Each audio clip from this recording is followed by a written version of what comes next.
Hi there, everybody. Welcome back to the channel. I want to do something a little bit different today. I want to take a look at 10 pivotal scenes in films that are stage set in a bar of one type or another. It's interesting how many crucial scenes in classic films are set in a bar. Why is this such an interesting, good location and a popular one for filmmakers? Well, it's an interesting atmosphere. It's usually open, usually music, a gathering of people. It can lead to confrontation. It can be dark. It can be smoky. You can stage something big, such as a fight or a confrontation, to something intimate like a conversation in a booth. So it really gives a lot of variety. And the collection of films I'm going to highlight today, really quite different in tone, setting, genre, which really speaks to the power and versatility of setting things in a bar. So with that said, I'm going to do 10, like I said, and I'm going to do them in order. I'm going to rank them from 10 to number 1. And I want to start with The Shining. Stanley Kubrick's 1980 film, notorious for both a big ballroom scene in the Gold Room of Overlook Hotel, and previous to that, a smaller, much more intimate scene between Jack Nicholson's Jack Torrance character and Lloyd the bartender. Jack goes into the bar. It is empty. He has been sober for 5 months. He's had a confrontation with his wife, who thinks that he has abused their son. He gets to the bar and it is empty. There's nothing there, including no alcohol. This movie is an absolute goldmine for people wanting to do a deep dive and an analysis on a film and what it means. He interestingly says, as he sits down to the bar, that he would sell his soul for a glass of beer. And suddenly he opens his eyes and Lloyd the bartender is there. That's obviously one avenue that's easy to go down in terms of interpretation, whether or not he does sell his soul to the malignant entity that is the hotel. I always like to view this scene as the opening to kind of the dark side of Jack and his history of violence that now is going to manifest itself really intensely as he goes after his wife and his son. And it's just a case study in domestic violence. He swills his bourbon and it's like a coming home moment for him. And then he goes over the incident that he had with his son, in which he broke his arm, and really begins the dark chapter of his life, culminating in this episode at the hotel over this dark winter. So this great moment looking inside of his soul, who he is, where he's going in this very dark moment in a bar as he drinks with Lloyd. I never laid a hand on him, goddammit. I wouldn't touch one hair on his goddamn little head. I love the little son of a bitch. I did hurt him once, okay? It was an accident. Completely unintentional. Could have happened to anybody.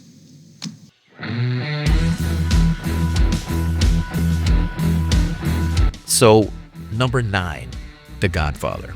Not really seen or thought of as a film in which there's a famous bar scene. But, if you remember, Luca Brasi, the Godfather's prime henchman and enforcer, is lured to a bar with Sollozzo, with whom they'd had a meeting and explored the idea of going into business with him in the drug trade. The Godfather ultimately turns him down. Sollozzo knows that Sonny is anxious to perhaps explore a deal. So Sollozzo decides to eliminate Don Corleone and his chief henchman, Luca Brasi. Luca is brought into the bar. He is the scariest figure in the Don's family, the ultimate loyalist. It is instrumental that he is taken out of the picture so that they can move forward and try to establish a deal with Sonny if Don Corleone is killed. Great exchange in Italian in the bar before Luca is taken from behind and strangled to death. And his death opens the pathway to an eventual war and a confrontation, and that great scene in the study in which Luca's bulletproof vest is delivered with a fish in it, and significant and signifies the Sicilian message that Luca now sleeps with the fishes.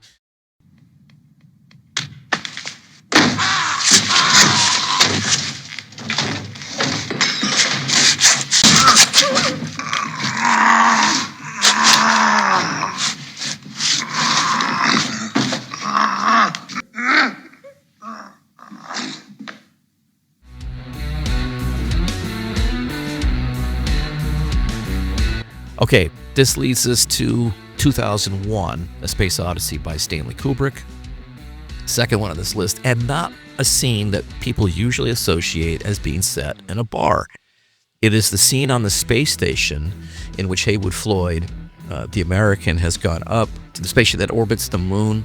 He's there to explore the monolith that has been planted there, and the U.S. government has put out this cover story about why that basically this where the monolith is being sealed off. It supposedly has to do with a sickness, some sort of virus that has spread, requiring people to be quarantined. And Floyd runs into a group of Russian scientists on the space station at the Hilton Hotel bar.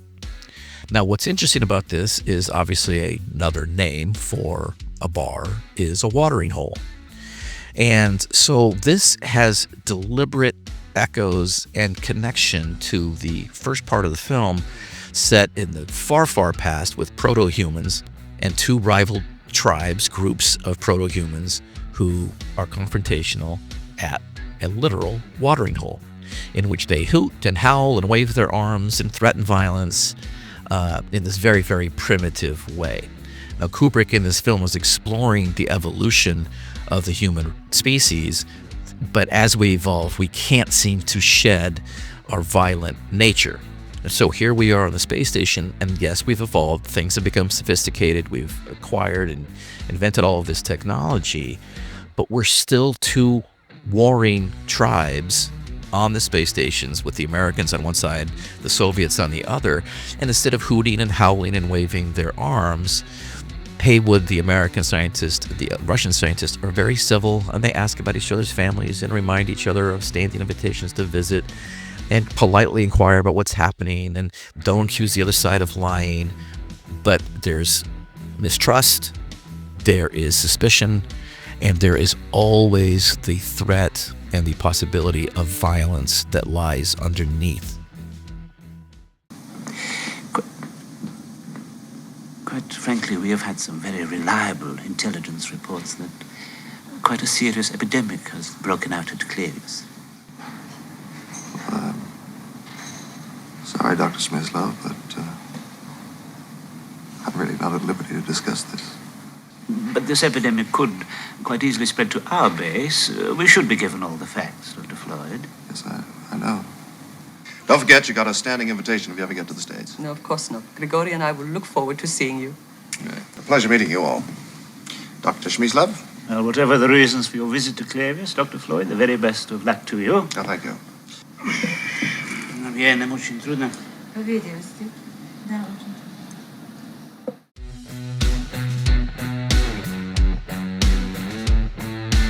This takes us to Top Gun, Tom Cruise's film that makes him a star. Okay, his breakout film was Risky Business in 1983.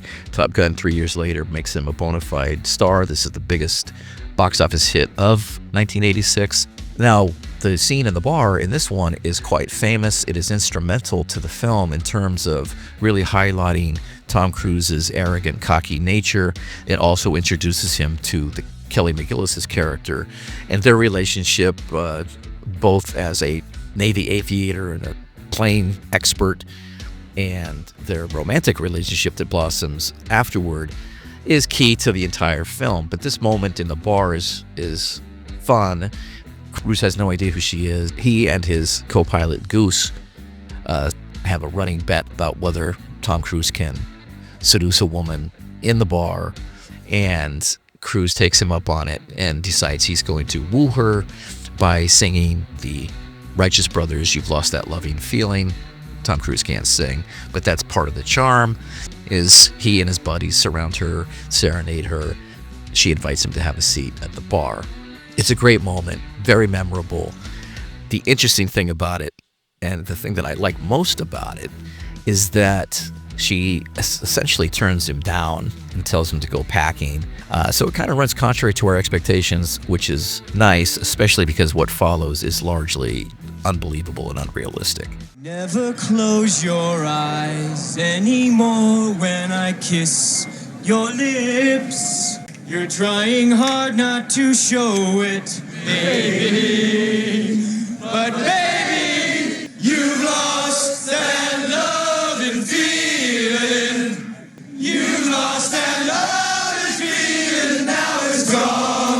gone, gone. Sit down. Thank you. How long have you two been doing this act? Oh, I don't know. Since, Puberty? I'm Charlotte Blackwood. I'm Maverick.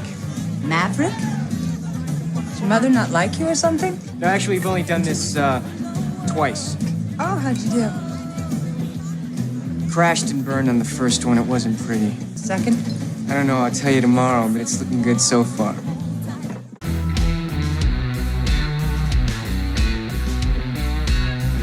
Okay, this takes us to Goodfellas, Martin Scorsese's 1990 gangster epic.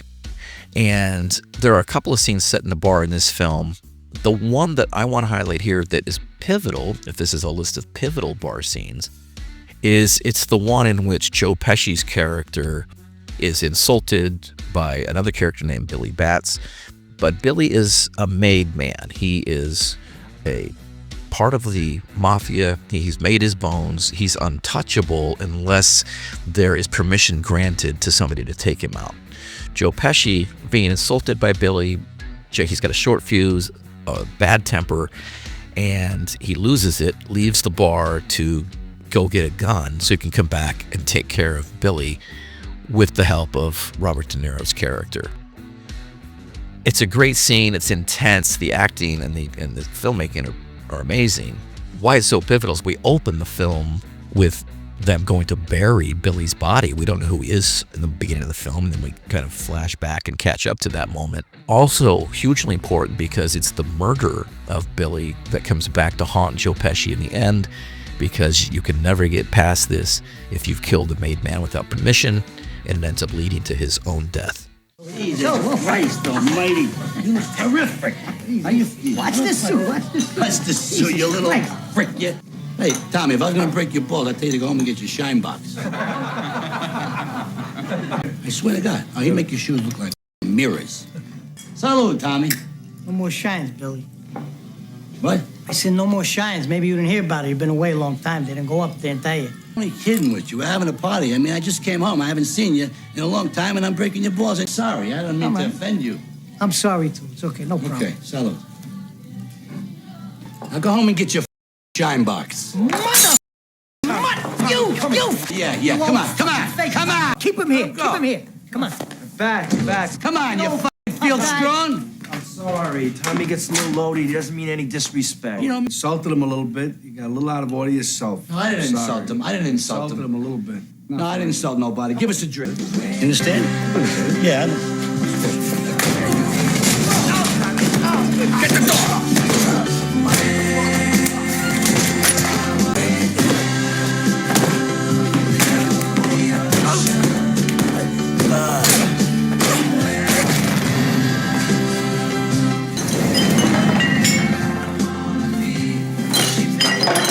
I didn't want to get blood on your floor.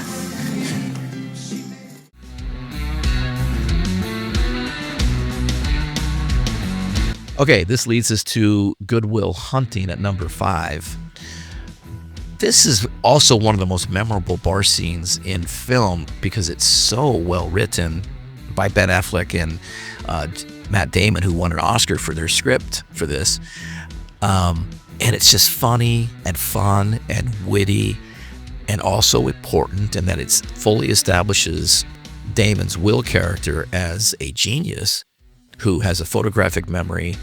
And it's here that he intervenes when his best friend Ben Affleck's being made fun of by a Harvard student, as Ben Affleck is trying to hit on Minnie Driver's character at the bar. By intervening, Will not only rescues Ben Affleck's character from embarrassment, but he establishes his intelligence, his ability to act in the moment. He impresses Skyler, and it gets them on the same page where she waits for him to come over to the end of the bar to introduce himself, which he never does. So she's forced to do it at the end and give him her number.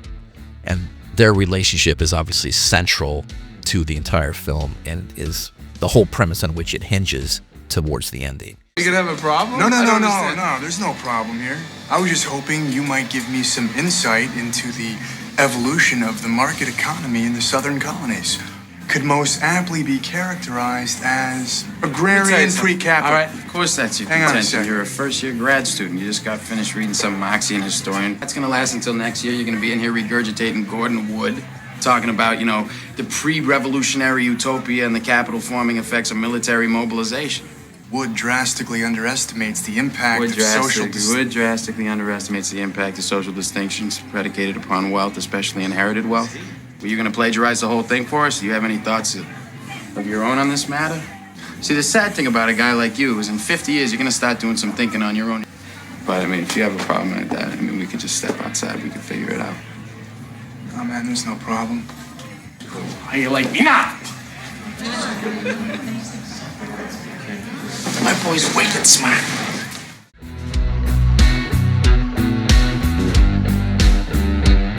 Okay, this takes us to Raiders of the Lost Ark at number 4.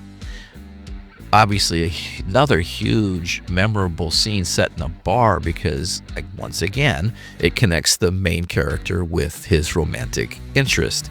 So we've already seen this in Top Gun, and we've already seen this in Good Will Hunting. So, in this instance, Indiana Jones is looking for this piece to the staff of Ra that will lead them to the Lost Ark. He knows it's in the possession of a guy that he used to have a relationship with, the man's daughter, played by Karen Allen, and goes to her bar in Nepal, of all places, to ask if she knows where it is. Of course, she has it with her. She's a tough, confrontational character. Their chemistry is immediately established, and she ends up telling him she maybe has it, maybe doesn't. Of course, it's hanging around her neck out of sight. And when Indiana Jones leaves the bar, Nazis come in also looking for it. Leads to this epic confrontation, and her place burns down, and she says, hey, we're now partners. And they have this great relationship throughout the rest of the movie that really grounds it. It's something that the rest of the Indiana Jones movies lack. I'll tell you everything. Yes, I know you will.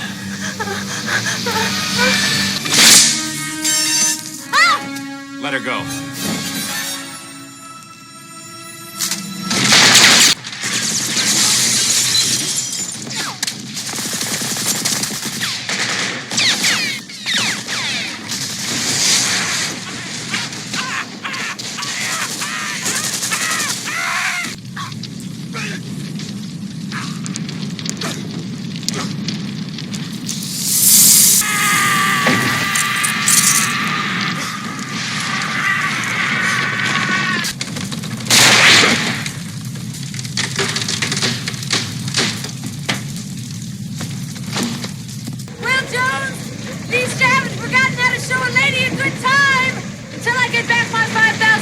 You're gonna get more than you bargained for! I'm your goddamn partner!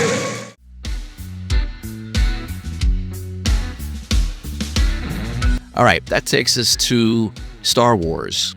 Really memorable, iconic bar scene with a whole range of alien races gathered in a bar to drink and listen to music, and it sounds like old, 40s swing music. Really one of the most memorable scenes in the entire film and the entire franchise. But again, pivotal in that Obi-Wan Kenobi and Luke Skywalker go into the bar because they need a pilot to get them off of Tatooine and onto the core of their mission. It's the beginning of Luke Skywalker's hero's journey. Luke is almost killed by an angry patron of the bar, saved by Ben. Not the first time that's going to happen. And they end up meeting with Harrison Ford, who agrees to become their pilot for money. And so we get this roguish character who doesn't seem to care about anything except increasing his own fortune and looking out for himself, which is great because that sets us up when he kind of returns after seemingly abandoning the cause because he's seemingly too selfish. But of course he comes back and is part of the hero brigade, and we get our first glimpse of that here. I'm all right. Chewbacca here, his first mate on a ship that might suit us. Han Solo. I'm captain of the Millennium Falcon. Chewie here tells me you're looking for passage to the Alderaan system. If it's a fast ship. Fast ship? You've never heard of the Millennium Falcon?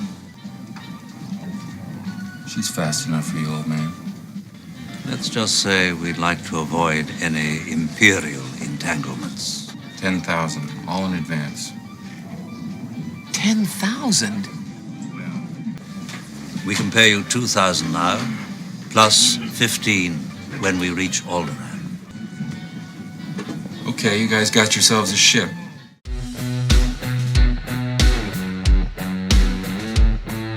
Okay, that takes us to number 2, which is A Clockwork Orange. Another film that you wouldn't necessarily think has an instrumental bar scene, or at least a traditional one. But there are 2 instrumental scenes in a kind of bar. It's a milk bar, of all things, but it's milk that's spiked with drugs.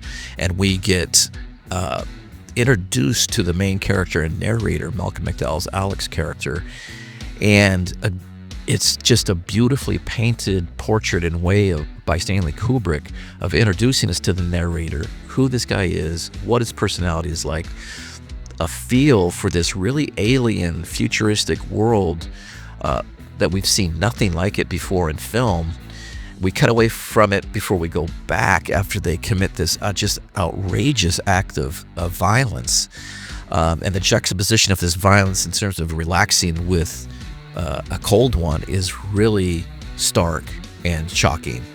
And when we go back, it's even more shocking because Alex has a connection to, of all things, the music of Beethoven.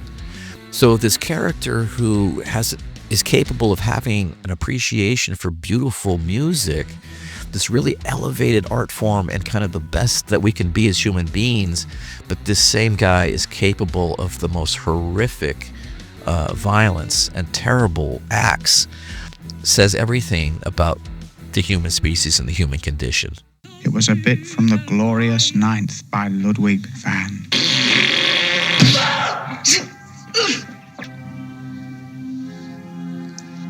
What did you do that for? Not a duke of an idea how to comport yourself public-wise, oh my brother. I'll meet you with chain or nodge or Britver any time. A nod scrap any time you say. Doobie-doo. A bit tired, maybe. Bed ways is right ways now. So best we go home ways and get a bit of spatchka.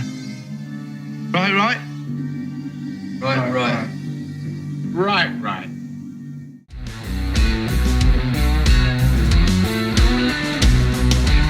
Okay, this takes us to number 1, which is maybe a bit of a cheat in Casablanca in that it's not a traditional bar per se.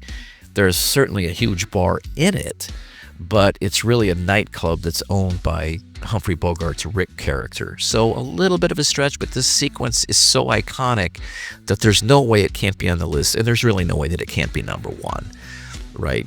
Bogey comes out because his piano man is playing a song he's never told him to play again because it's linked to Ingrid Bergman's character, his lost love. And he comes storming out when he hears it playing, saying, I told you never to play that. Of course, she's there. Then we go back to Bogey after they've had a conversation where he's in the bar. At night, it's closed. It's just him and Sam, and he's drinking, and he cannot believe that she has re-entered his life.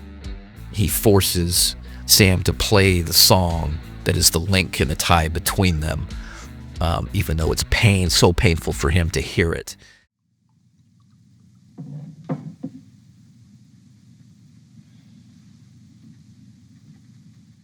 Boss, ain't you going to bed? Not right now. Ain't you planning on going to bed in the near future? No. Boss, let's get out of here. No, sir. I'm waiting for a lady. Please, boss, let's go. Ain't nothing but trouble for you here. Coming back? I know she's coming back. Of all the gin joints in all the towns in all the world, she walks into mine. You played it for her, you play it for me. Well, I don't think I can remember. If she can stand it, I can. Play it.